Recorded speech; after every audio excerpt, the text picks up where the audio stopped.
Look, I'm going to be brutally honest with you right now.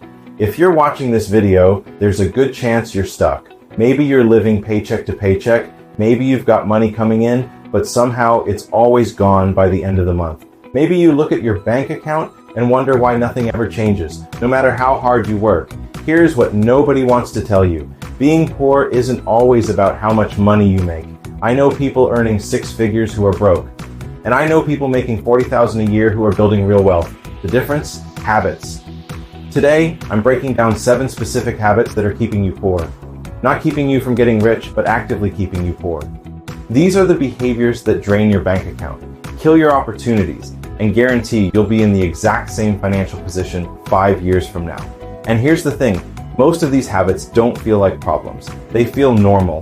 They feel like what everyone else is doing. That's exactly why they're so dangerous. By the end of this video, you're going to see your financial life differently. You're going to recognize the patterns that have been holding you back. And most importantly, you're going to know exactly what to change, starting today. Let's get into it. The first habit keeping you poor is waiting for permission to start building wealth. You're waiting for the perfect moment, the perfect job, the perfect economy, the right president, the right circumstances. Let me paint you a picture. There's someone right now saying they can't start investing until they make more money. They're making $35,000 a year, and they're convinced they need to wait until they're making 50. Then when they hit 50, they'll say they need to wait until they're making 70. Meanwhile, they're spending $12 a day on lunch and $150 a month on subscriptions they don't use. Here's the brutal truth.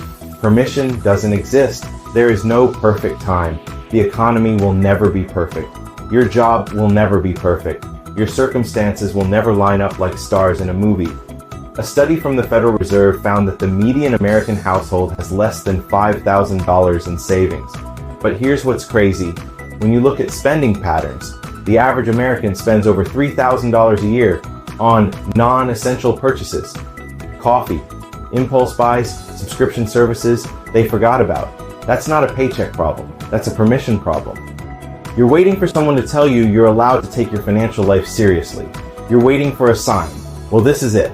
This is your sign. But you're probably going to ignore it and keep waiting. The consequence?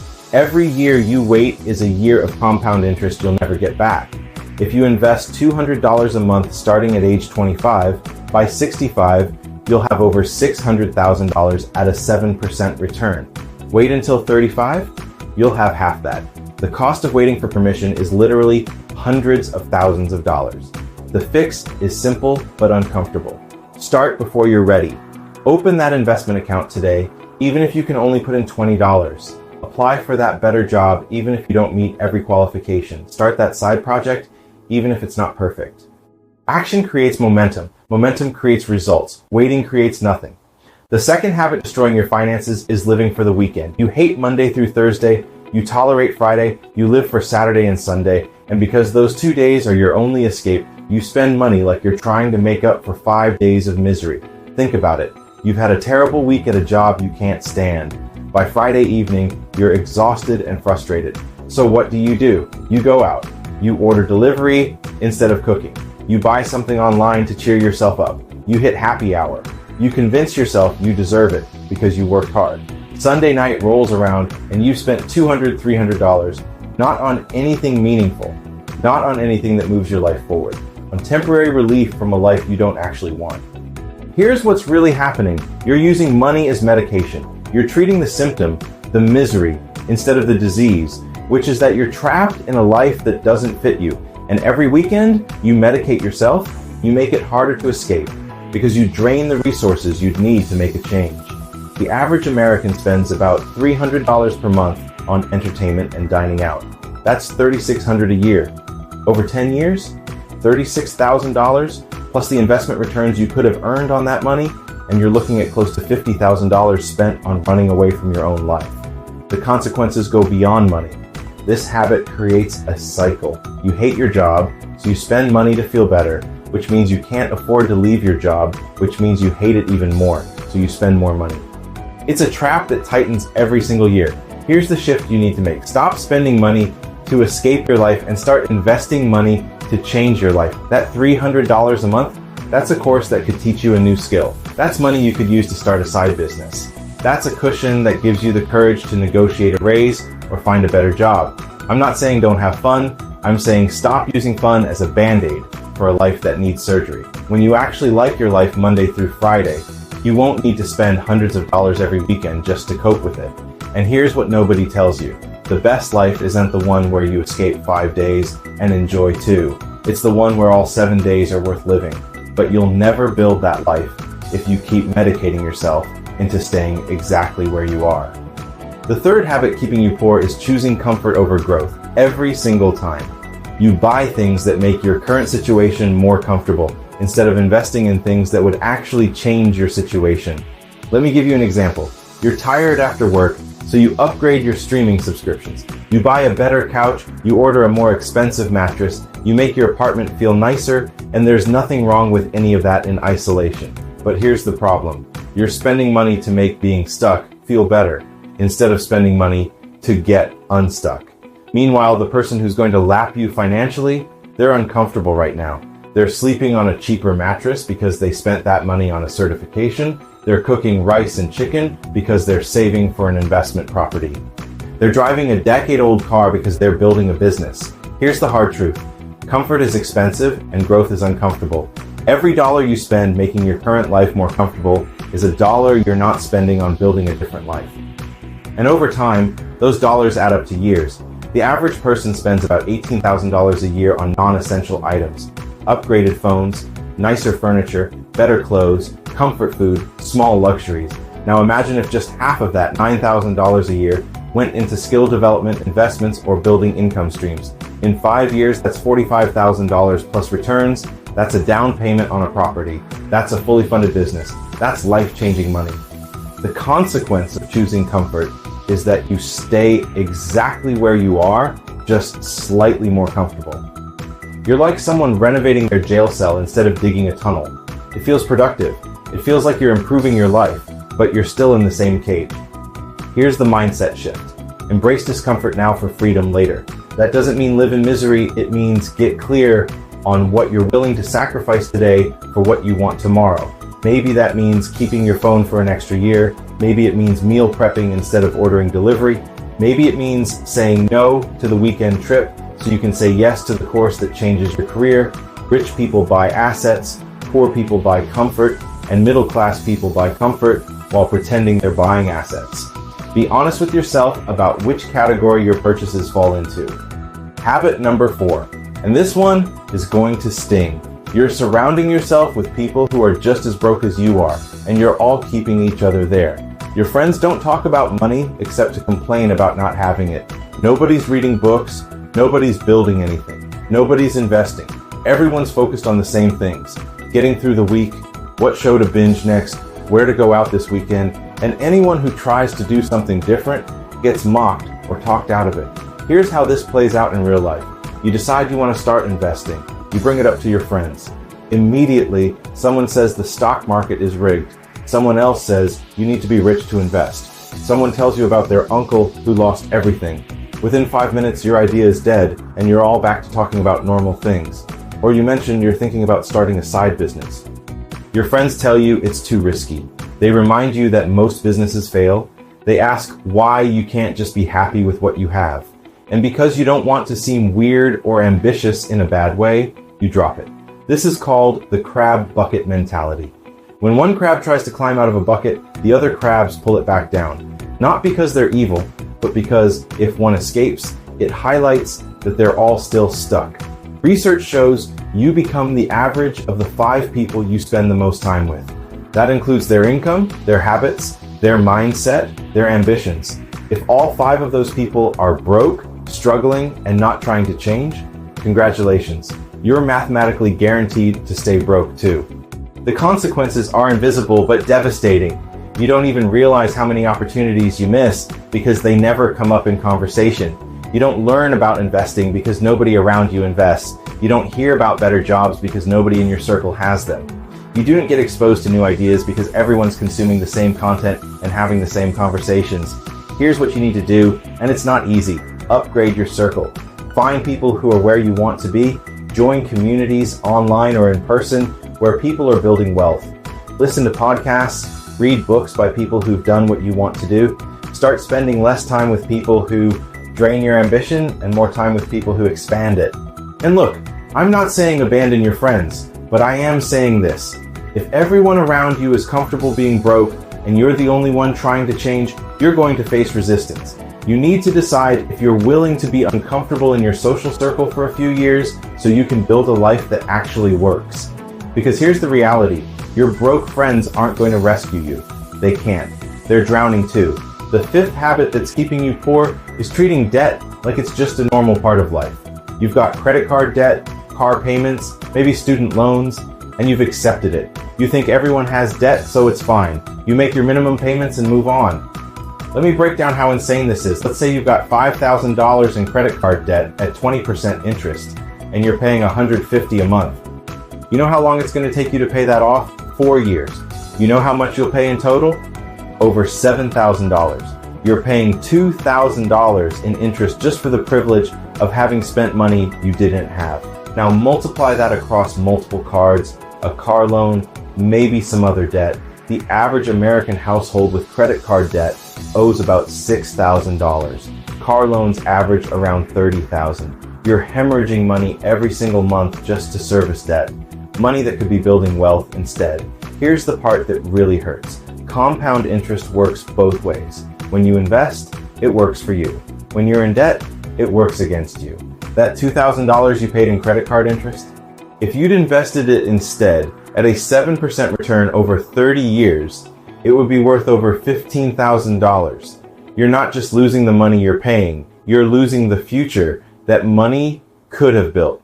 But here's why this habit persists. Debt feels normal because everyone around you has it. Your parents had it, your friends have it. Society tells you it's fine to finance everything. Car commercials don't talk about the total price, they talk about the monthly payment. Credit card companies make it easy. Buy now, pay later is everywhere. So you stop seeing debt as an emergency and start seeing it as a tool. And that shift in perspective is killing you. The fix? Treat debt like the financial emergency it actually is. Stop financing your life. If you can't afford it without debt, you can't afford it, period. Attack your existing debt with aggression. Cut expenses, increase income, throw every extra dollar at the highest interest debt first. Make it your mission to get to zero, then stay there. I know that's not what you want to hear. You want me to say there's a hack, a loophole, some way to have everything now and pay for it later without consequences. There isn't. Debt is borrowing from your future self, and your future self is drowning. Habit number 6, you're confusing being busy with being productive. You're working 40, 50, 60 hours a week, and you're exhausted all the time. But your bank account isn't growing. Your career isn't advancing. Your life isn't changing. You're busy, but you're not building anything. Here's what this looks like in practice. You work your main job, come home tired, scroll on your phone for 2 hours, watch TV, go to bed, and repeat. Weekends, you're catching up on errands and recovering from the week. You feel busy because your time is full, but nothing you're doing is actually moving you forward. Or maybe you're working a ton of hours, but it's all at a job with no growth potential. You're trading time for money at a fixed rate, and that rate isn't enough to build wealth. You're busy, sure, but you're on a treadmill, burning energy and going nowhere. Here's the distinction that changes everything. Being busy means your time is full. Being productive means your time creates value that lasts beyond the hours you work. Working an extra shift at your hourly job? That's busy. Building a skill that lets you charge more per hour? That's productive. Scrolling social media after work? Busy? Using that time to learn something or build a side income? Productive. The average American spends about 2.5 hours a day on social media and over 3 hours watching TV. That's nearly 6 hours a day. 42 hours a week. That's a full-time job worth of time spent on activities that generate zero financial return. Imagine if you took just 2 of those hours each day and invested them in something that actually builds wealth. Learning a high-income skill, starting a side business, creating content, investing in real estate education. In 1 year, that's 730 hours. That's enough to become legitimately skilled at something valuable. But instead, you're busy watching other people live their lives while yours stays the same. The consequences? You stay stuck in low leverage activities. Your income stays flat. Your options stay limited. You wonder why nothing changes, but the answer is right there in how you spend your time. You're busy, but you're not building. Here's the fix. Audit your time like you audit your money. For 1 week, track every hour. Write down what you're actually doing. Then ask yourself, which of these activities creates lasting value? Which ones move me toward my financial goals? And which ones are just filling time? Then make the hard choice. Cut the low-value activities and replace them with high-value ones. Yes, you'll have less time to relax. Yes, it'll feel uncomfortable, but here's the reality. You can either be comfortable now and struggle later, or be uncomfortable now and build freedom later. Pick one, because you don't get both. The 7th and final habit that's keeping you poor, and this is the big one. You're blaming everything except yourself. The economy, your boss, your parents, the system, the government, rich people, bad luck. Anything and everything except the person in the mirror. Let me be very clear, I'm not saying external factors don't matter. Of course they do. Some people start with advantages you didn't have. Some face discrimination or obstacles that are real and unfair. The economy does affect your opportunities. I'm not denying any of that. But here's what I am saying. Blaming external factors, even when they're valid, doesn't change your situation. It actually makes it worse, because every minute you spend blaming something you can't control is a minute you're not spending fixing something you can. Here's how this plays out. You're broke and you blame your low salary. Okay? Your salary might actually be too low. But what are you doing about it? Are you learning skills that command a higher salary? Are you applying to better jobs? Are you negotiating? Or are you just complaining about it and then doing nothing? You blame the cost of living. Fair, things are expensive. But are you cutting unnecessary expenses? Are you finding ways to increase income? Are you moving somewhere more affordable? Or are you just using cost of living as an excuse to not even try? You blame your lack of education or your background. Maybe you didn't get the opportunities others did. But people with less than you have built more. So what are you doing with what you do have? Are you educating yourself for free online? Are you building skills? Are you taking action? Or are you using your background as a reason to stay stuck? Here's the brutal truth. Blame is comfortable. It protects your ego. It lets you feel like your situation isn't your fault. And you're right. Maybe it's not your fault that you started where you did, but it is your responsibility to change where you end up. Nobody's coming to save you. Not the government, not your employer, not a lucky break. You are the only person who can change your financial life. The consequence of the blame habit? You stay powerless. Because if everything is someone else's fault, then you have no control. And if you have no control, why even try? So you don't. And you stay exactly where you are, bitter and broke, convinced the world is against you, while other people with the same disadvantages are building wealth. Here's the shift. Take radical responsibility, not because it's fair, not because you caused every problem you have, but because responsibility is power. When you accept that your financial future is your responsibility and yours alone, you suddenly have options. You can learn, you can grow, you can change, you can build. Stop asking why things are unfair and start asking what you're going to do about it. That question changes everything. So let's recap. 7 habits keeping you poor. 1, waiting for permission to start instead of taking action today. 2, living for the weekend and medicating your misery with spending. 3, buying comfort instead of investing in growth. 4, surrounding yourself with other broke people who keep you stuck. 5, treating debt like it's normal instead of the emergency it is. 6, confusing being busy with being productive and wasting your time. 7, blaming everything except yourself and staying powerless. Here's what I need you to understand.